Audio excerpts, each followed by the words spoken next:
Hello friends, AB पढ़ाई पर आपका स्वागत है। पिछले लेक्चर में हम 10th क्लास का क्या पढ़ रहे थे? Electric current. कौन सा चैप्टर पढ़ रहे थे? इलेक्ट्रिक करंट, विद्युत धारा, जिसमें हम इलेक्ट्रिक करंट की डेफिनेशन देख चुके हैं। उसके बाद आगे का टॉपिक है ओम्स लॉ। कौन सा टॉपिक है? ओम्स लॉ, ओम का नियम।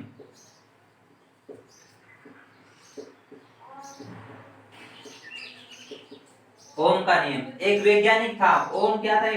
ओम एक वैज्ञानिक था, जर्मन वैज्ञानिक, जर्मन साइंटिस्ट था। उसने कोई भी चालक तार, कोई भी कंडक्टर वायर, जैसे वायर लिया जिसमें इलेक्ट्रिसिटी प्रवाहित होती है, कोई भी चालक तार लिया, उसमें यहाँ कोई भी पोटेंशियल वीए और वीबी, यहाँ कोई भी पोटेंशियल और वीबी, इन दोनों के मध्य डिफरेंस, इन दोनों के मध्य जो डिफरेंस था उसको बोला था विभवांतर। उसको क्या बोला था? Potential difference. पोटेंशियल डिफरेंस को इस कंडक्टर वायर में प्रवाहित होने वाली धारा के प्रोपोर्शनल बताया था। क्या बताया था? कोई भी कंडक्टर वायर जिसका पोटेंशियल, जिसके सिरों पर, जिसके एज पर, सिरों पर जो भी विभवांतर होगा, पोटेंशियल डिफरेंस होगा, वो किसके प्रोपोर्शनल होगा? इलेक्ट्रिक करंट के। किसके प्रोपोर्शनल होगा? इलेक्ट्रिक करंट के। लेकिन इसने बताया था कि जो पदार्थ है, जो भी ये वायर जिस पदार्थ का बना है, मेटर का बना है, उसकी फिजिकल प्रॉपर्टी कांस्टेंट रहनी चाहिए। मेटर की कौन सी property? Physical property. Physical property क्या रहनी चाहिए? कांस्टेंट। फिजिकल प्रॉपर्टी का मतलब टेम्परेचर हो सकता है, प्रेशर हो सकता है, लेंथ हो सकता है। लेंथ ये कैसी रहनी चाहिए? कांस्टेंट, नियत रहनी चाहिए, एक समान रहनी चाहिए। तो ओम्स लॉ की अगर डेफिनेशन आती है तो कौन से वैज्ञानिक, जर्मन साइंटिस्ट ने क्या बताया था? किसी भी कंडक्टर वायर में उसके सिरों पर उत्पन्न पोटेंशियल डिफरेंस उसकी धारा के समानुपाती है। किसके समानुपाती है? धारा के। लेकिन साथ साथ उसकी फिजिकल प्रॉपर्टी क्या बताई थी? कांस्टेंट, नियत रहनी चाहिए। V और I के मध्य क्या दर्शाया था? इसने रिलेशन दर्शाया था। V और I के मध्य क्या दर्शाया था? रिलेशन। और इस प्रोपोर्शनल को उठाने के लिए एक कांस्टेंट लगाया था R। कांस्टेंट लगाया था R प्रोपोर्शनल के चिन्ह को उठाने के लिए। V इक्वल टू, V क्या है? Potential difference. V क्या है? Potential difference. V क्या है? पोटेंशियल डिफरेंस, विभवांतर। R क्या है? रेजिस्टेंस, प्रतिरोध।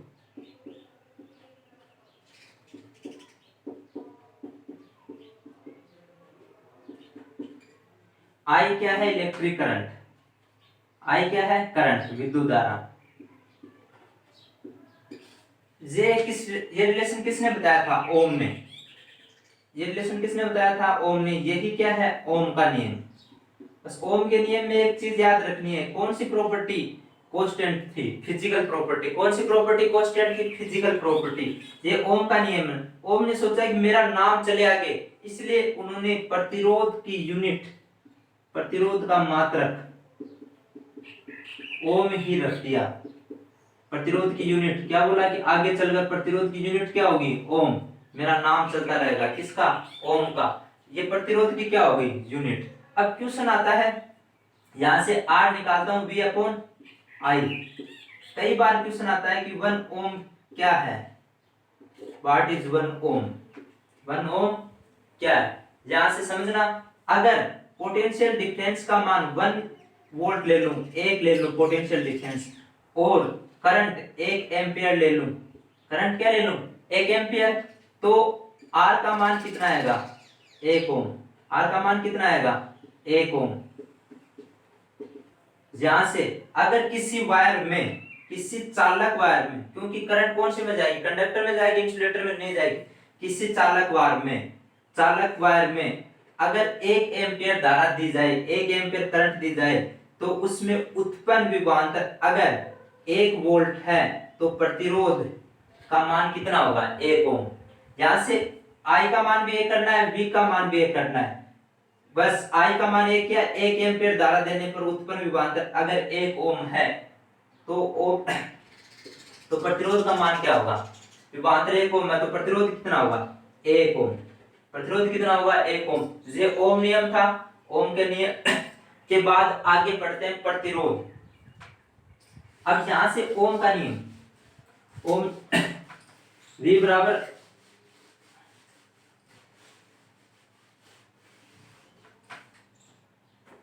V बराबर I इंटू आर।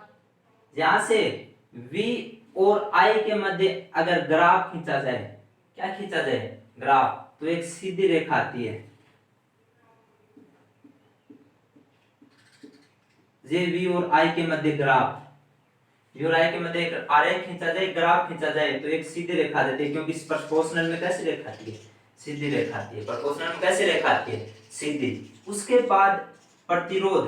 अब प्रतिरोध यहां आ रहा है रेजिस्टेंस। रेजिस्टेंस क्या है,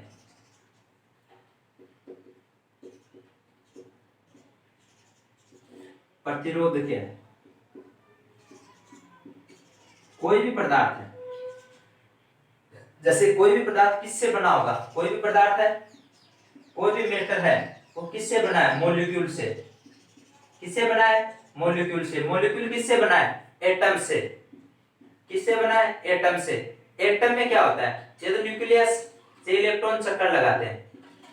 इलेक्ट्रॉन किस में चक्कर लगाते हैं, ऑर्बिट में चक्कर लगाते हैं। यहां तो क्या है, यार प्रोटॉन और इलेक्ट्रॉन के मध्य अट्रैक्शन फोर्स ज्यादा है। जैसे जैसे दूर जाते हैं इसके मध्य अट्रैक्शन फोर्स क्या होता जाएगा, कम। और जो कंडक्टर है उसमें क्या होगा, लास्ट में जो बाह्यतम लास्ट ऑर्बिट है उसमें क्या इलेक्ट्रॉन के साथ ये क्या होगा, फोर्स कम होगा, तो ये आसानी से क्या रहता है, बाहर निकल सकता है, ये फ्री घूम सकता है। कैसा है, मुक्त फ्री इलेक्ट्रॉन रह सकता है। और फ्री इलेक्ट्रॉन के कारण कंडक्टर में क्या प्रवाहित होती है, धारा। अब कैसे प्रवाहित होती है कंडक्टर में धारा, जैसे कोई भी कंडक्टर है, कोई भी कंडक्टर वायर है, इसको इसमें प्रोटॉन और न्यूट्रॉन दोनों है। प्रोटॉन तो क्या है, फिक्स है। प्रोटॉन तो क्या है, फिक्स है। जैसे इसमें कोई भी बैटरी लगा दी, मैंने बताया था बैटरी के पॉजिटिव सिरे से क्या निकलती है, धारा। बैटरी के पॉजिटिव सिरे से धारा निकलती है आई इस साइड जाती है। आई अगर इस साइड गई तो इलेक्ट्रॉन किस साइड आते हैं, इसके विपरीत साइड, इसके अपोजिट साइड। अब अपोजिट साइड आएंगे इलेक्ट्रॉन, आएंगे इस साइड, अपोजिट साइड आएंगे, टकराएंगे। पदार्थ इस मैटर में क्या करेंगे, ये इलेक्ट्रॉन इससे टकराएगा, ये इलेक्ट्रॉन इससे टकराएगा, ये इलेक्ट्रॉन इससे टकराएगा, ये इससे टकराएगा। टकराने के बाद यहाँ कुछ अवरोध उत्पन्न करते हैं, रेजिस्टेंस उत्पन्न करते हैं, करंट आसानी से नहीं जा पाए। जैसे ऐसा लगेगा इधर से करंट जा रही है, यहाँ कोई ब्रेकर सा लगा दिया हो, इस मीटर में यहाँ कोई ब्रेकर लगा दिया हो, रोड पे जैसे ब्रेकर होते हैं वैसे इसको ब्रेकर सा करंट को ब्रेकर से मिलते हैं, उसको क्या बोलते हैं, अवरोध। क्या बोलते हैं, अवरोध। इसी अवरोध को क्या बोला जाता है, रेजिस्टेंस।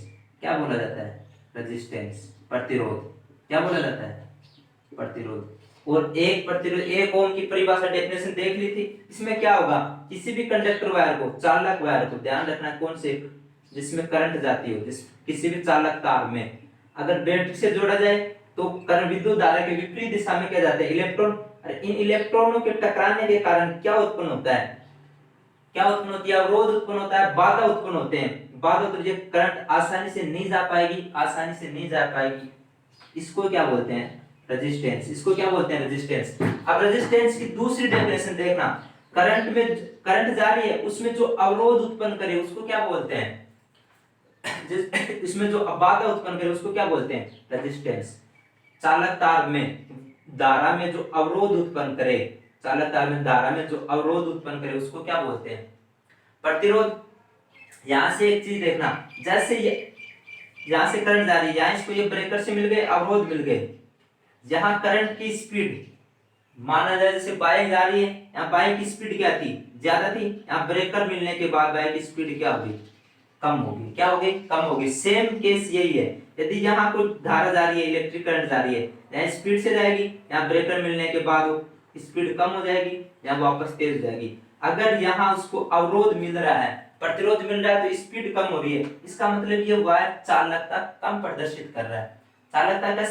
चालकता का मतलब इसमें करंट क्या जा रही है, कम जा रही है। करंट क्या जा रही है, कम जा रही है। चालकता क्या कर रहा है, कम प्रदर्शित कर रहा है। यहां से मैं बोल सकता हूं अगर प्रतिरोध का मान बढ़ाएं तो कंडक्टिविटी का मान क्या होता है,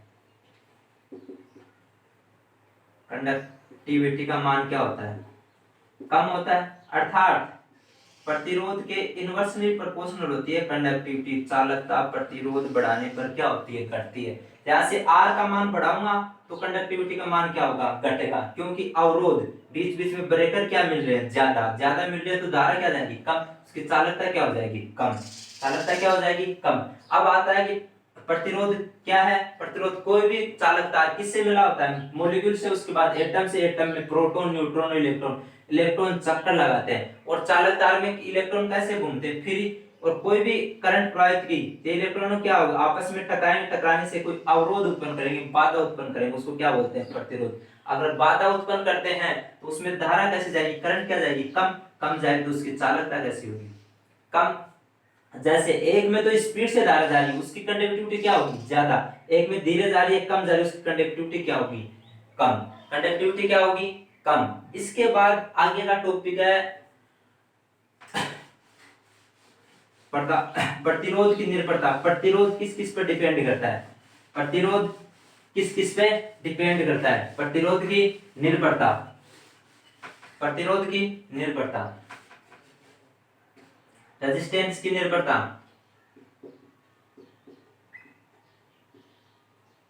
रेजिस्टेंस की निर्भरता। रेजिस्टेंस के लिए एक फॉर्मूला है, R बराबर रो L अपॉन A। R क्या है, रेजिस्टेंस, R क्या है, रेजिस्टेंस या प्रतिरोध, R क्या है, रेजिस्टेंस या प्रतिरोध। जहां L क्या है या रो क्या है, विशिष्ट रेजिस्टिविटी या विशिष्ट प्रतिरोध या प्रतिरोधकता, रेजिस्टिविटी, प्रतिरोधकता। R क्या है, प्रतिरोधकता, L क्या है, लेंथ, लंबाई, A क्या है, cross sectional area, cross sectional area, अनुप्रस्थ काट का क्षेत्रफल, ये क्या है, अनुप्रस्थ काट का क्षेत्रफल। अब यहां से निकालेंगे कि रेजिस्टेंस किस किस पे डिपेंड करता है। एक तो रो पर डिपेंड कर रहा है, एक तो किस पर डिपेंड कर रहा है, रो पर, प्रतिरोधकता पर। ये प्रतिरोधकता पदार्थ की प्रकृति पर निर्भर करती है, पदार्थ के नेचर पर निर्भर करती है। ये किस पर निर्भर करती है, पदार्थ पर, खुद मैटर पर निर्भर करता है। प्रतिरोधकता किस पर निर्भर करता है, मैटर कैसा है, मैटर पर। यहां से समझना, आर किस पर निर्भर करेगा, पदार्थ पर, मैटर पर, खुद पर। दूसरा एल किस पर, लेंथ पर। तीसरा क्या है, ए पर, एरिया पर। तीसरा किस पर, एरिया पर। तीन चीजों पर निर्भर कर रहा है। चौथा एक चीज हो रहा है, टेम्परेचर, वो आगे देख लेंगे। तीन तो यहां से आ गए। अब क्वेश्चन आता है क्या, प्रतिरोध की निर्भरता किस किस पर, पदार्थ पर है, हाँ। दूसरी किस पर है, लेंथ पर है। तीसरी किस पर है, क्रॉस सेक्शनल एरिया पर। चौथी किस पर है, टेम्परेचर पर। चौथी किस पर है, टेम्परेचर पर। यहां से अगर पदार्थ, यहीं से समझना, पहला ले रहा हूं मैं लेंथ पर, लंबाई पर। लंबाई पर कैसे डिपेंड करता है, लंबाई पर अगर पदार्थ सेम हो, अगर एक ही पदार्थ हो, एक ही मीटर हो, इसका मतलब रो क्या हो जाएगा, सेम। एक ही मीटर हो, इसका मतलब रो सेम होगा।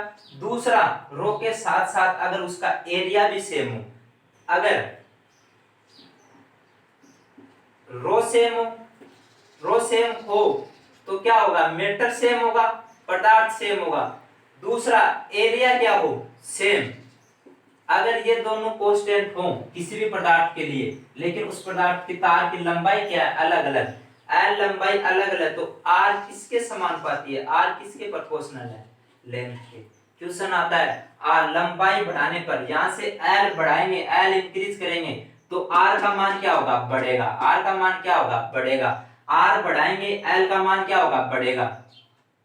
क्वेश्चन आता है लंबाई पर कैसे डिपेंड करता है, सीधा प्रोपोर्शनल, लंबाई पर सीधा। कि लेकिन कंडीशन क्या है, आर और ए दोनों अलग अलग पदार्थों की लंबाई, अलग अलग लंबाई के लिए क्या होना चाहिए, अलग अलग होना चाहिए। जैसे एक की लंबाई 10 है, एक की लंबाई 20 है, तो 20 वाले का प्रतिरोध ज्यादा होगा, लेकिन शर्त क्या होनी चाहिए उन दोनों पदार्थों के लिए, रो क्या होना चाहिए, सेम होना चाहिए, और ए क्या होना चाहिए, सेम होना चाहिए। ए क्या होना चाहिए, सेम होना चाहिए। दूसरा, जैसे ए पर डिपेंड, ए पर निर्भरता, ए पर कैसे डिपेंड करता है, ए पर, ए क्या है, क्रॉस सेक्शनल एरिया। वापस वही कंडीशन, ए पर निकालना है तो इन दोनों को कांस्टेंट कर दो। इन दोनों को क्या करना है, दो एरिया क्या है, कोई भी वायर है, दो वायर है अलग अलग, उनका एरिया तो क्या है अलग अलग, लेकिन वो एक ही पदार्थ के हैं और उनकी लंबाई क्या है, सेम। आर, रो और एल क्या है, सेम, दो वायरों के लिए सेम है, जिनका अलग ए क्या है, अलग अलग। अब ए से क्या होगा, ए से क्या होगा, ए के 1/रो, 1/a। अगर एरिया बढ़ाते हैं, एरिया नीचे गए इनवर्सली प्रोपोर्शनल, एरिया बढ़ाएंगे, एरिया इंक्रीज करेंगे तो आर का मान क्या होगा, डिक्रीज। आर का मान क्या होगा, डिक्रीज। आर का मान क्या होगा, डिक्रीज। यहां से एरिया बढ़ाएंगे तो आर का मान क्या होगा, डिक्रीज। अब इसके तो डायरेक्टली प्रोपोर्शनल है, इसके इनवर्सली प्रोपोर्शनल। यहां से मैं ग्राफ खींच के दिखाता हूं आपको। अगर दो अगर क्वेश्चन आता है निर्भरता कितने पर है, तो 4 टॉपिक लिखनी है। लंबाई पर, पहले लंबाई पर आर किसके प्रोपोर्शनल है, एल के। किसके प्रोपोर्शनल है, एल के। यहां अगर आर व एल के मध्य ग्राफ खींचा जाए तो कैसी रेखा आएगी, सीधी रेखा आएगी। आर किसके इनवर्सली प्रोपोर्शनल है, 1/a के। यहां से आर और 1/a, मैं बोल सकता हूं एक के तो इनवर्सली प्रोपोर्शनल है, लेकिन 1/a के क्या है, प्रोपोर्शनल। 1/a के क्या है, सीधा प्रोपोर्शनल जाएगा। अगर r व a के मध्य ही पूछा जाए तो ग्राफ ये आएगा। ग्राफ कैसा आता है, ये। तीसरा, अब किस पर निर्भर करना है, तीसरा रो पर, रो पर निर्भरता।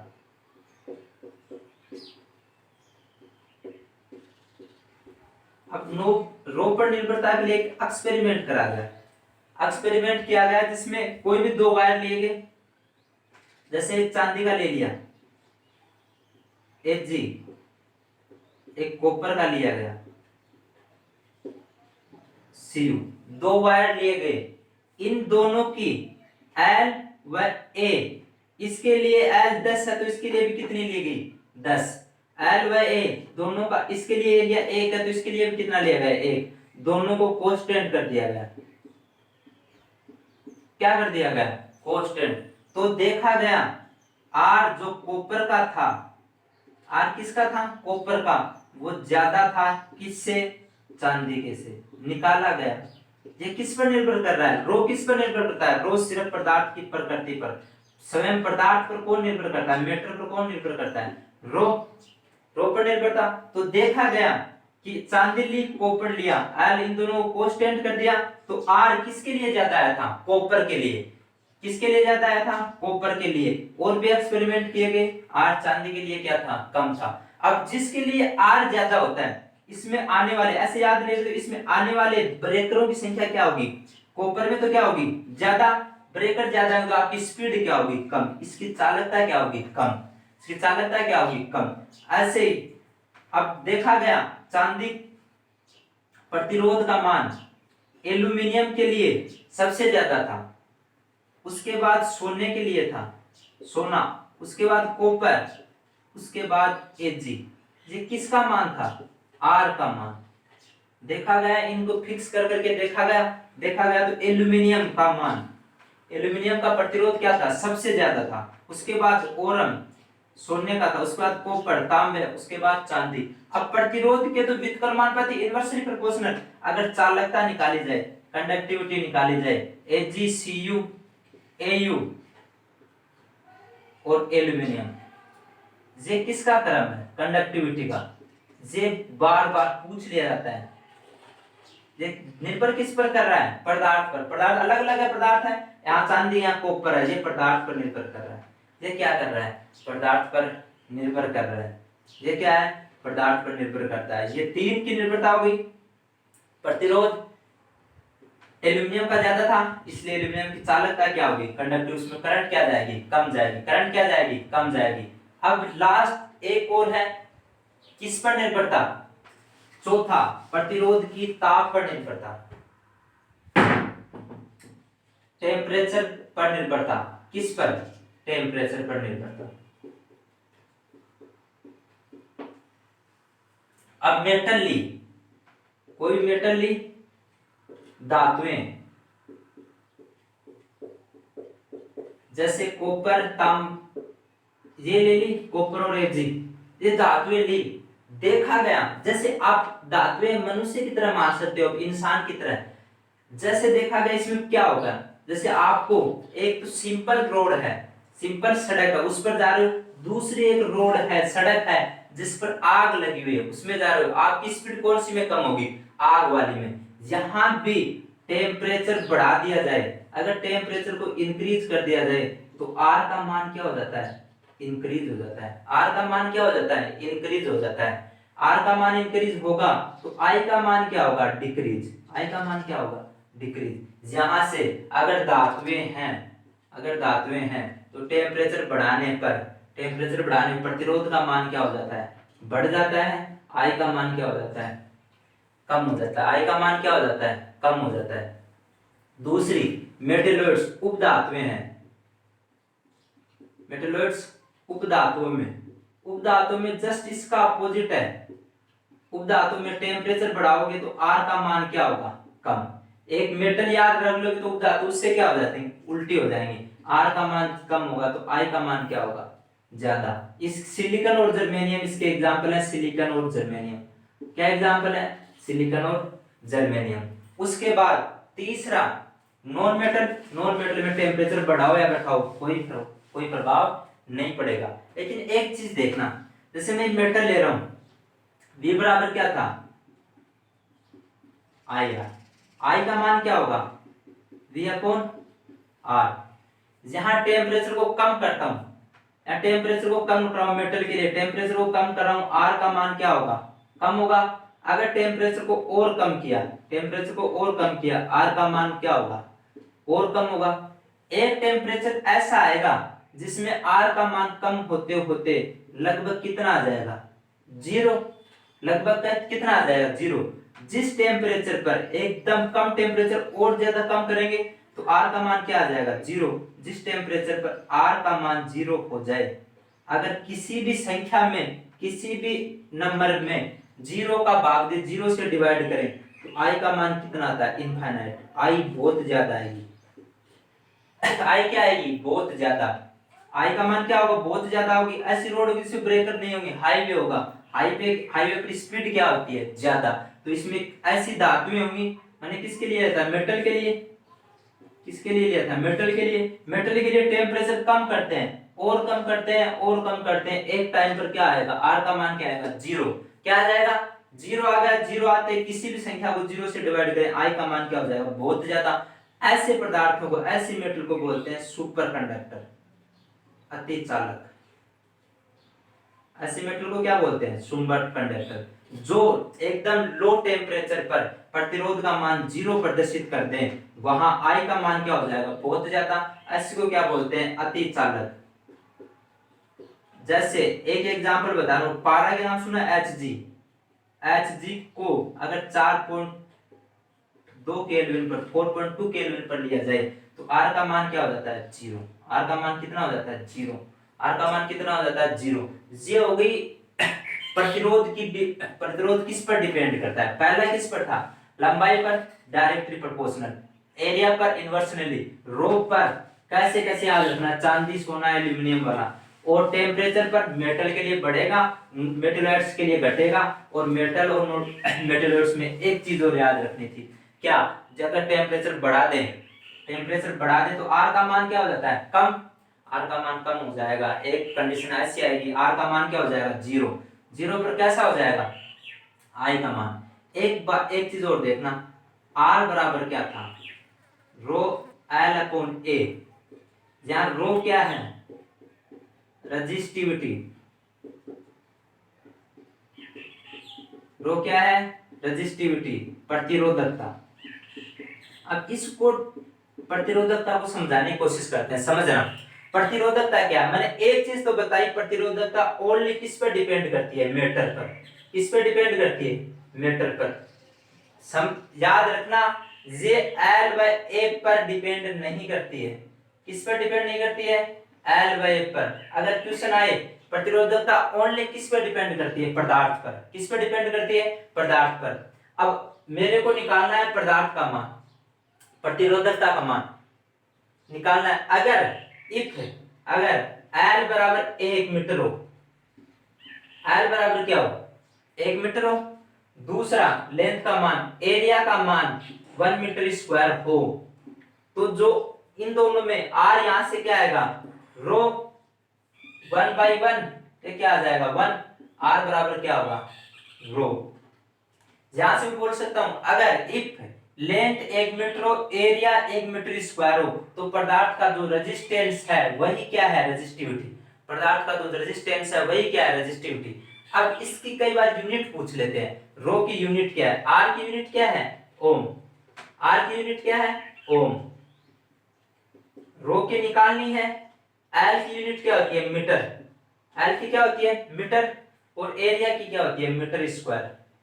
एरिया क्या होती है? Metre square. 1 मीटर से मीटर कट गया, ये इस साइड गया, तो रो की यूनिट यहां से क्या आएगी? रो। रो की यूनिट क्या आएगी? Ohm into metre. ओम गुणा मीटर। ये है रो की यूनिट। ये है रो की यूनिट। आज समझ में आया होगा ओम्स लॉ। ओम्स लॉ के बाद आर कैसे आया? आर की डिपेंड, आर किस पर डिपेंड करता है? वो। उसके बाद रेजिस्टिविटी। उसके बाद क्या? रेजिस्टिविटी। ये 10th क्लास में पूछा जा सकता है डायरेक्ट, और न्यूमेरिकली पूछा जा सकता है। दो फॉर्मूलों पर, V बराबर IR पर पूछा जा सकता है कोई भी न्यूमेरिकल। दूसरा R बराबर रो एल अपॉन ए। इन दोनों पर क्या पूछे जा सकते हैं? न्यूमेरिकल में पूछे जा सकते हैं। थैंक यू दोस्तों, आज की क्लास यही स्टॉप करते हैं हम।